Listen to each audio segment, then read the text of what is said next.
আসসালামু আলাইকুম। প্রিয় দর্শক, অন্য মঞ্চের আলোচনায় আমাদের আজকের আমন্ত্রিত অতিথি হিসেবে আছেন ঈদে বিদেশি কূটনীতিককে পেছন থেকে জড়িয়ে ধরা নিয়ে বিতর্কের মুখে পড়েছেন বাংলাদেশ জামাত ইসলামের আমির ও বিরোধী দলীয় নেতা ডক্টর শফিকুর রহমান। এ সংক্রান্ত একটি ভিডিও সামাজিক যোগাযোগ মাধ্যমে ছড়িয়ে পড়েছে। বিষয়টি নিয়ে অনেকে নানা ট্রল করছেন। এমন ট্রলের মধ্যে বিনা মেঘে বজ্রপাতের মতোই দলটির জন্য একটি খবর এসেছে মার্কিন মুলুক থেকে। মার্কিন এক কংগ্রেসম্যান 1971 সালে বাংলাদেশের স্বাধীনতা যুদ্ধে গণহত্যার সহায়তাকারী হিসেবে জামাত ইসলামের বিচার দাবি করে ঐতিহাসিক এক প্রস্তাব তুলেছেন। মার্কিন ডেমোক্রেটিক পার্টির কংগ্রেসম্যান গ্রেগ ল্যান্সম্যানের তোলা এই প্রস্তাবটিতে 1971 সালে বাংলাদেশের স্বাধীনতা যুদ্ধের সময় সংঘটিত নৃশংসতাকে গণহত্যা হিসেবে স্বীকৃতি দেওয়ার দাবি জানানো হয়েছে।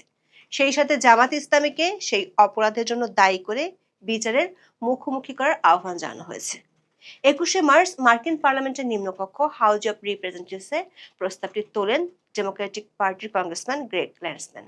প্রশ্ন হলো, বাংলাদেশের ত্রয়োদশ জাতীয় সংসদ নির্বাচনে এক নম্বর বিরোধী দল হওয়ার পরপরই কেন মার্কিন পার্লামেন্টে জামাতের বিরুদ্ধে এমন ঐতিহাসিক প্রস্তাব তোলা হলো? এটি কি শুধু একটি প্রস্তাব, নাকি এর পেছনে দক্ষিণ এশিয়ার ভূ রাজনীতির কোনো সম্পর্ক আছে? এই ধরনের প্রস্তাবের পরিণতি ও গুরুত্ব কি, বিশেষ করে অতীতে বিশ্বের আর কোনো দেশের রাজনৈতিক দলগুলোর বিরুদ্ধে এমন প্রস্তাব আনা হয়েছিল কি না, যার কারণে ওই দলগুলো বেকায়দায় পড়েছিল? বিস্তারিত জানতে চলুন যাওয়া যাক বিশ্লেষণে।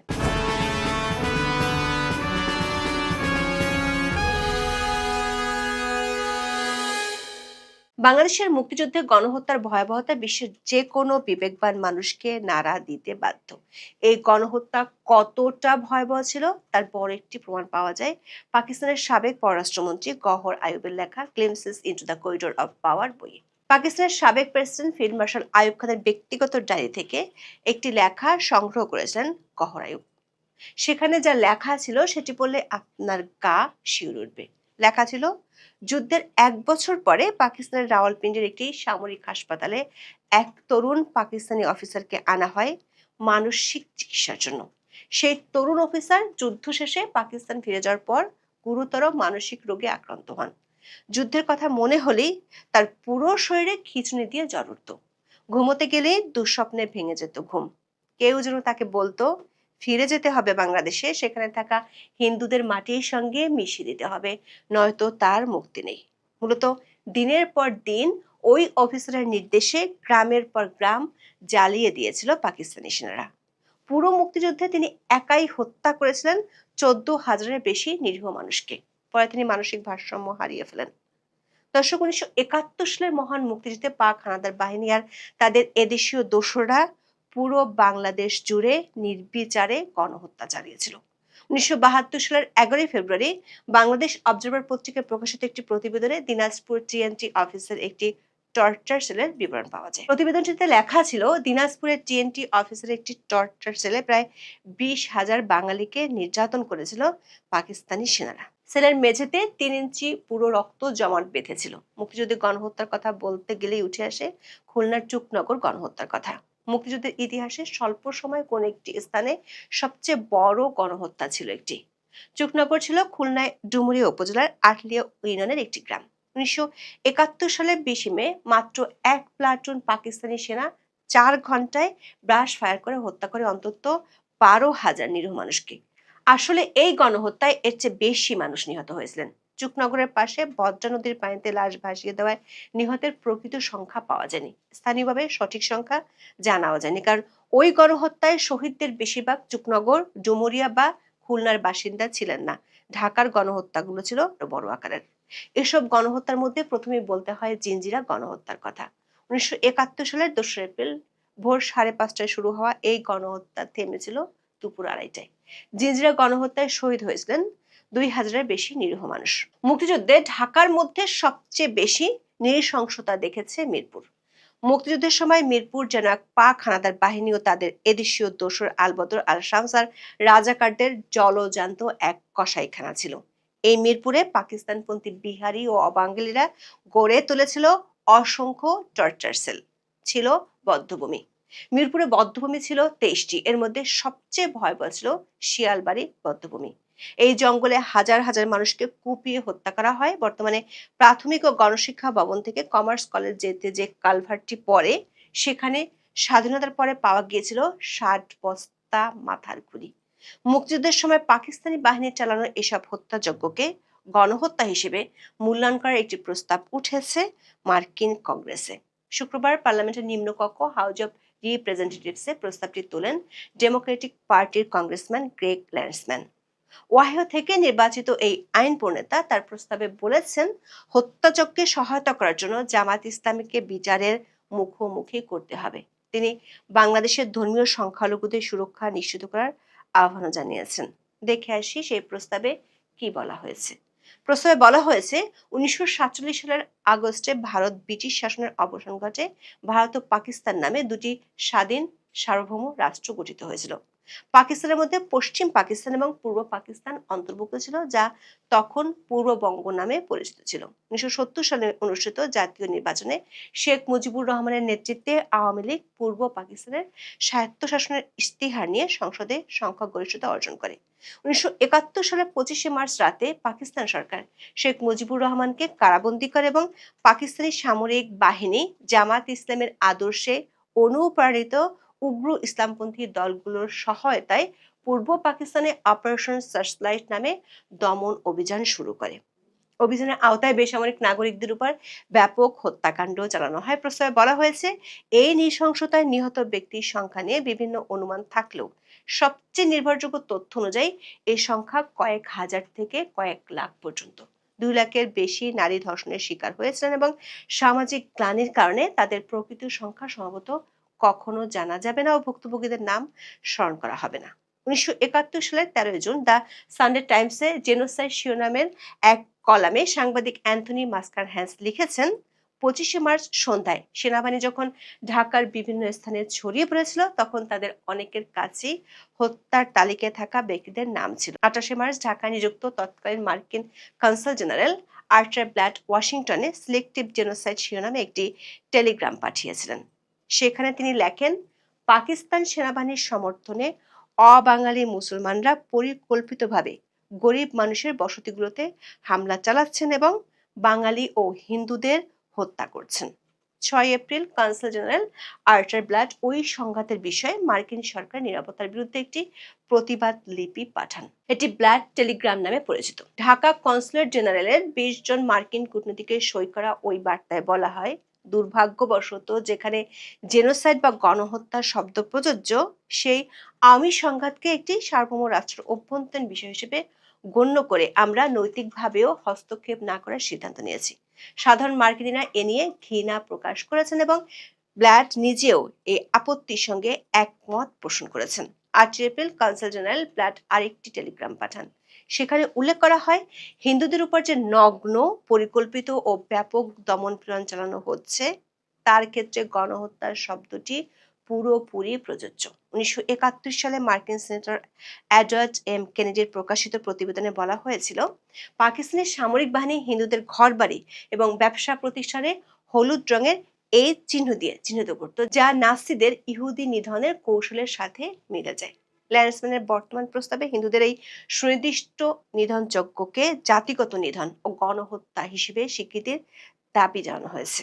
গ্রেগ ল্যান্ডসম্যান তার আনা প্রস্তাবে বলেছেন, ভবিষ্যৎ প্রজন্মের জন্য মানবতাবিরোধী অপরাধ, যুদ্ধাপরাধ ও গণহত্যার ঘটনাগুলো নথিবদ্ধ করা ও স্মরণ করা অত্যন্ত জরুরি, যাতে ভুক্তভোগীদের স্মৃতি রক্ষা করা যায় এবং ভবিষ্যতে এমন নৃশংসতা রোধ করা সম্ভব হয়। তিনি যে 4টি প্রস্তাব তুলে ধরেছেন, তার মধ্যে সবশেষ প্রস্তাবটি হলো 1971 সালে পাকিস্তানি সশস্ত্র বাহিনী ও তাদের সহযোগী জামাতে ইসলামীর পক্ষ থেকে জাতিগত বাঙালি হিন্দুদের উপর চালানো নৃশংসতাকে মানবতা বিরোধী অপরাধ, যুদ্ধাপরাধ ও গণহত্যা হিসেবে স্বীকৃতি দিতে যুক্তরাষ্ট্রের প্রেসিডেন্টের প্রতি আহ্বান জানানো হচ্ছে। দর্শক, বাংলাদেশের সংখ্যালঘু নির্যাতনের বিষয়ে গত 9 ফেব্রুয়ারি ক্যাপিটাল হিলে একটি শুনানি হয়। সেখানে বাংলাদেশের অন্তর্বর্তী সরকারের সময়কার মানবাধিকার পরিস্থিতির অবনতি সহ 71-এর গণহত্যার বিষয় উঠে আসে। এরই ধারাবাহিকতায় মার্কিন পার্লামেন্টে নতুন প্রস্তাবটি তোলা হয়েছে বলে জানিয়েছেন নিউ ইয়র্কের ডেমোক্রেটিক পার্টির ডিস্ট্রিক্ট লিডার দিলীপ নাথ। প্রশ্ন হলো, মার্কিন কংগ্রেসে এ ধরনের প্রস্তাবের পরিণতি কি? এটি ঠিক যে মার্কিন কংগ্রেসে কোনো প্রস্তাব উত্থাপন মানেই তো আইনে পরিণত হওয়া নয়, কিন্তু তারপরও এর ঐতিহাসিক এবং বহুমাত্রিক প্রভাব আছে। প্রস্তাবটি বর্তমানে ফরেন অ্যাফেয়ার্স কমিটির টেবিলে রয়েছে।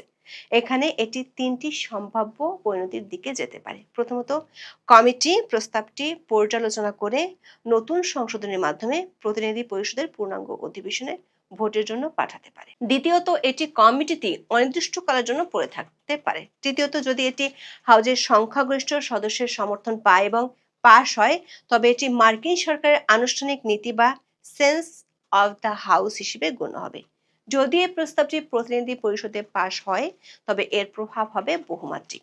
যদিও এটি কোনো বাধ্যতামূলক আইন নয়, তবে এটি মার্কিন প্রেসিডেন্টের উপর ব্যাপক নৈতিক ও রাজনৈতিক চাপ সৃষ্টি করবে। ল্যান্সম্যানের প্রস্তাবের চতুর্থ অনুচ্ছেদে সরাসরি মার্কিন প্রেসিডেন্টকে এই নৃশংসকে গণহত্যা হিসেবে স্বীকৃতি দিতে বলা হয়েছে। প্রেসিডেন্ট যদি এই স্বীকৃতির ঘোষণা দেন, তবে মার্কিন স্টেট ডিপার্টমেন্ট জামাত ইসলামের বিরুদ্ধে কঠোর প্রশাসনিক পদক্ষেপ নিতে পারবে। এর মধ্যে থাকতে পারে দলটির নেতাদের উপর ভিসা নিষেধাজ্ঞা, যুক্তরাষ্ট্রের দলটির আর্থিক লেনদেন বন্ধ করা এবং বৈশ্বিক সন্ত্রাসবাদ বিরোধী তালিকায় দলটির নাম অন্তর্ভুক্ত করার প্রক্রিয়া শুরু করা। এছাড়া পাকিস্তানের উপর ৭১-এর কৃতকর্মের জন্য ক্ষমা চাওয়া এবং জীবিত অপরাধীদের বিচারের জন্য আন্তর্জাতিক চাপ বাড়বে। মার্কিন কংগ্রেসের ইতিহাস ঘাটলে দেখা যায়, বিভিন্ন দেশের রাজনৈতিক দল বা সরকারের বিরুদ্ধে গণহত্যা বা মানবাধিকার লঙ্ঘনের অভিযোগের প্রস্তাব আনা হয়েছিল। ৯০ দশকের শেষের দিকে মার্কিন কংগ্রেসে কম্বোডিয়ার খেমার রুস নেতাদের বিচারের জন্য ট্রাইব্যুনাল গঠনের সমর্থন দিয়ে প্রস্তাব পাশ করা হয়। এটি পরবর্তীকালে কম্বোডিয়ার আন্তর্জাতিক ট্রাইব্যুনাল গঠনে বড় ভূমিকা রাখে। রুয়ান্ডার গণহত্যায় ২৫ বছর পূর্তিতে ২০১৯ সালে মার্কিন সেনেটে একটি প্রস্তাব আনা হয়েছিল। ওই প্রস্তাবে রুয়ান্ডার তৎকালীন ইন্টারহামওয়ে নামক একটি উগ্রপন্থী রাজনৈতিক গোষ্ঠী এবং তাদের সহযোগীদের তীব্র নিন্দা জানানো হয়। ২০০৩ সালে ইরাক আক্রমণের পর মার্কিন প্রশাসন দেবাধিকর নীতির মাধ্যমে পুরো রাজনৈতিক দলটিকে নিষিদ্ধ করে। এটি ছিল কোনো রাজনৈতিক দলের বিরুদ্ধে মার্কিন আইনসভা ও প্রশাসনের গৃহীত সবচেয়ে চরম পদক্ষেপ, যেখানে একটি দলকে সম্পূর্ণ বিলুপ্ত করা হয়েছিল। দর্শক, বাংলাদেশের জামাত ইসলামের বিরুদ্ধে এটি প্রথম কোনো আন্তর্জাতিক প্রস্তাব নয়। বিভিন্ন সময় পশ্চিমা বিশ্বের বিভিন্ন সংস্থায় এই দলটির কর্মকাণ্ড নিয়ে উদ্বেগ জানানো হয়েছিল।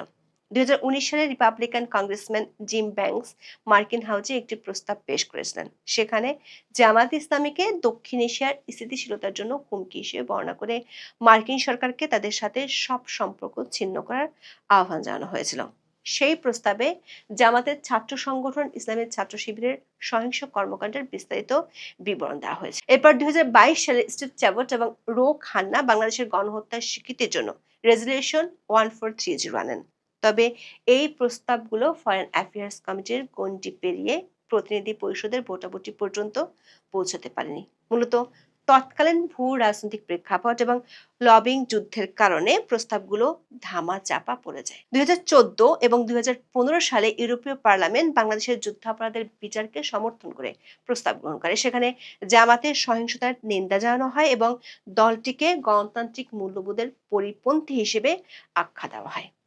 বিশেষজ্ঞরা মনে করেন ২০২৪ সালের ৫ই আগস্ট রাজনৈতিক পট পরিবর্তনের পর থেকে জামাত ইসলামী বাংলাদেশের রাজনীতির মাঠে সবচেয়ে ভালো সময় পার করছে।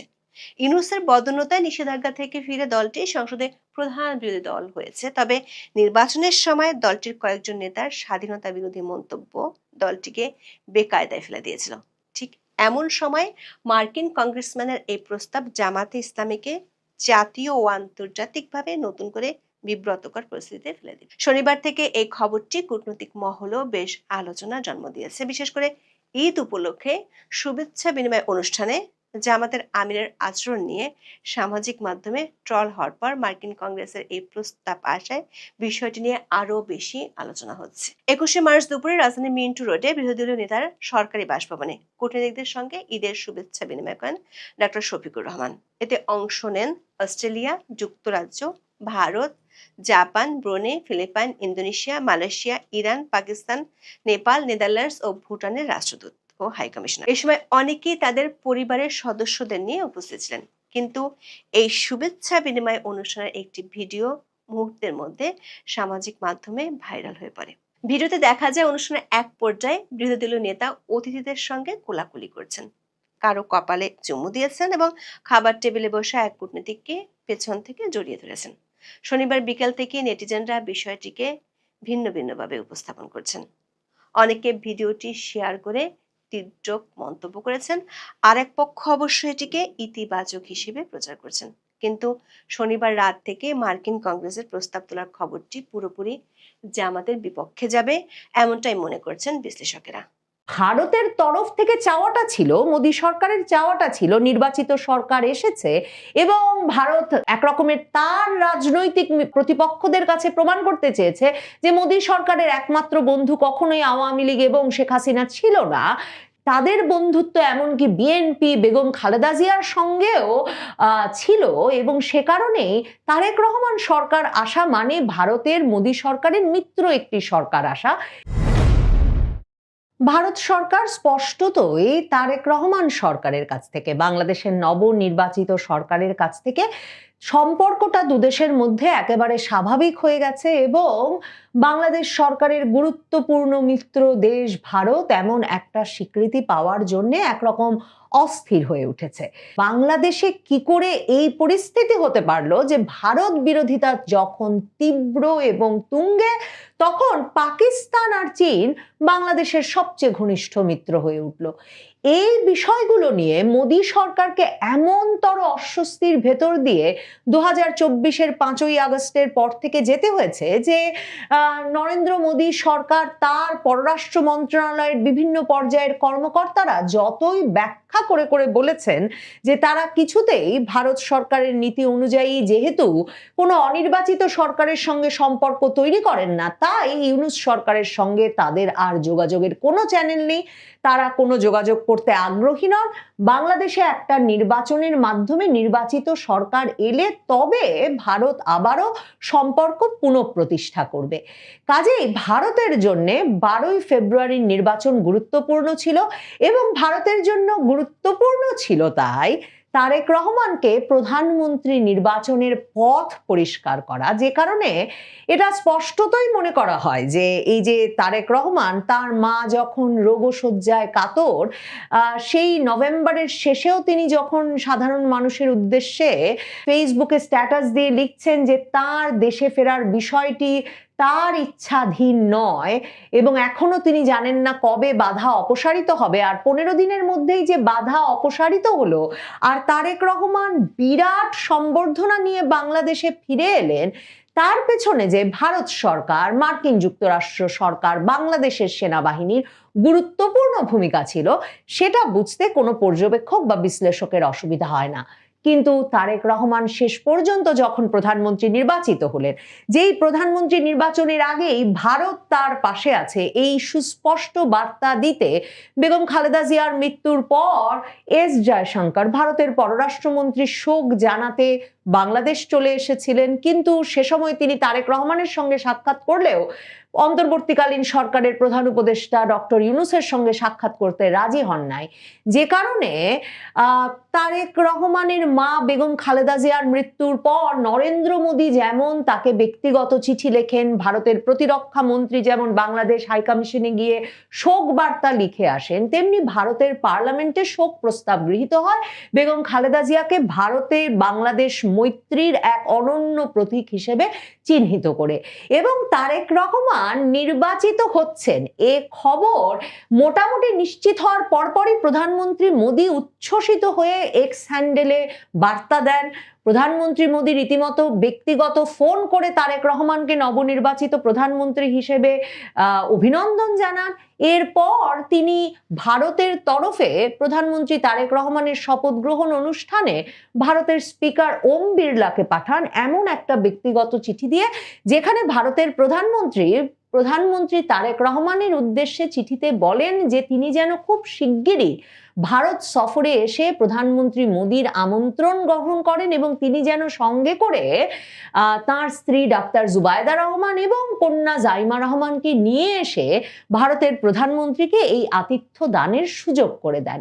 মানে ভারতের তরফ থেকে চাওয়াটা ছিল, মোদী সরকারের চাওয়াটা ছিল নির্বাচিত সরকার এসেছে এবং ভারত একরকমের তার রাজনৈতিক প্রতিপক্ষদের কাছে প্রমাণ করতে চেয়েছে যে মোদী সরকারের একমাত্র বন্ধু কখনোই আওয়ামী লীগ এবং শেখ হাসিনা ছিল না, তাদের বন্ধুত্ব এমনকি বিএনপি বেগম খালেদা জিয়ার সঙ্গেও ছিল, এবং সে কারণেই তারেক রহমান সরকার আসা মানে ভারতের মোদী সরকারের মিত্র একটি সরকার আসা, এবং তারেক রহমান নিশ্চয়ই খুব দ্রুত ভারতে আতিথ্য গ্রহণ করবেন, পাকিস্তান চীনের সঙ্গে সুস্পষ্ট দূরত্ব তৈরি করবেন, এবং ভারত যে মার্কিন যুক্তরাষ্ট্রের বয়ান এবং পরামর্শ এবং কৌশলগত অবস্থান অনুযায়ী ইন্দো প্রশান্ত মহাসাগরীয় অঞ্চলে, এই অঞ্চলে মার্কিন যুক্তরাষ্ট্রের শীর্ষস্থানীয় নিরাপত্তা সহযোগী, এবং যে কারণে ভারতের ওপরে এই দেশগুলোর সঙ্গে সম্পর্ক রক্ষার দায়িত্ব দিয়ে রেখেছে মার্কিন যুক্তরাষ্ট্র, সেই নেতৃত্বটা আবারও